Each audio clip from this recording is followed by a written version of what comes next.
Hare Krishna. So Krishna has clearly told us whom we shouldn't give this knowledge of Gita, whom should we give this knowledge of Gita, what will happen if we give this knowledge of Gita. Now Krishna is emphasizing this point again, and he's also telling us that how dear people are to him who are preaching the message of Gita, and what about those who are studying Gita? What about them? So what will they get, or what are they doing? So let's see these different important points in two shlokas, shloka number 69 and 70. Nacha tasman manushyeshu kaschinme priyakritamaha bhavita nacha me tasmad anyah priyataro bhuvi. So here Lord is telling that nacha tasman manushyeshu kaschin me priyakritamaha. There is no servant in this world more dear to me than he. Who is this he? That he is from the previous shloka. The one who gives the supreme secret or explains the supreme secret to the devotees of Lord Krishna. He is that he that's spoken here. And then it is said, Bhavita nacha me tasmad anyah priyatara bhuvi. Nor will there ever be one more dear. Now, this is an incentive. There is a carrot which Krishna has put. If we want to become dear to Krishna, preach the message of Krishna consciousness. Preach this message of Bhagavad-gita far and wide. Can we imagine how much dear Srila Prabhupada is when it comes to Lord Sri Krishna? He has spread this knowledge all around the world. He has given the holy names to people who are not knowing who is Krishna. He has explained Bhagavad-gita to those people who are least bothered to understand who is Krishna. Can you imagine this? How glorious Srila Prabhupada is. How glorious. How much dear he is to Krishna.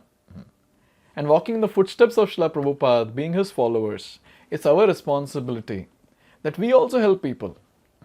We cannot remain selfish. Oh, okay, I got the knowledge, I'll implement in my life and forget it. No. We have to learn, implement in our life and help others. So it is said, Bharata bhumite manushya janma hoilo jar. Janma sarthaka kari kara paropakar. This is a responsibility given to all Indians.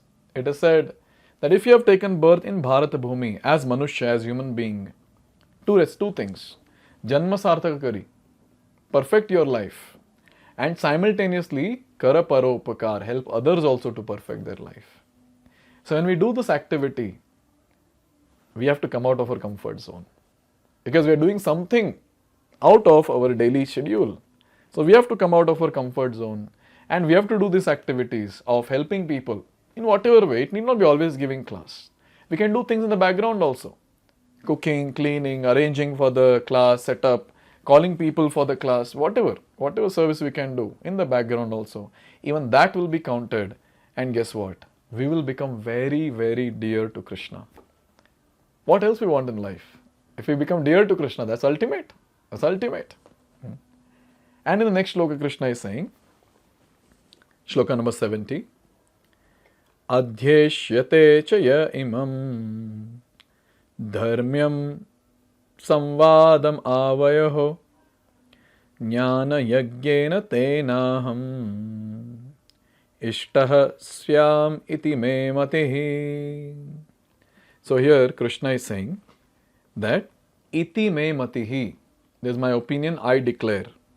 What is the declaration? What is Krishna declaring? Yaha adhyeshyate. One who studies. What? Imam dharmyam samvadam avayah. This sacred conversation of ours. Tena aham ishtah syam. Worship me. They are the ones who worship me. How? Jnana yagyena. By one's intelligence.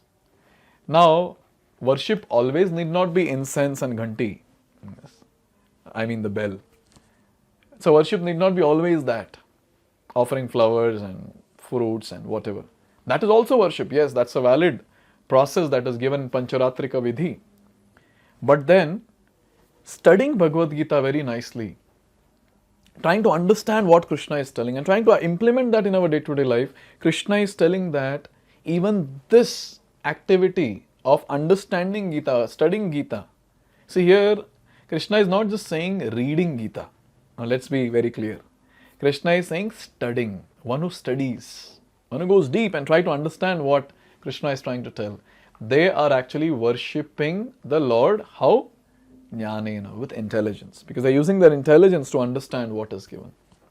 So congratulations to all of you. From many months now, we have been worshipping the Lord through our intelligence. So every time we watch this video, every time we read Bhagavad-gita, Shloka, word-to-word meaning, translation, purport, what are we doing? We're actually worshipping the Lord. And what do you mean by worshipping the Lord?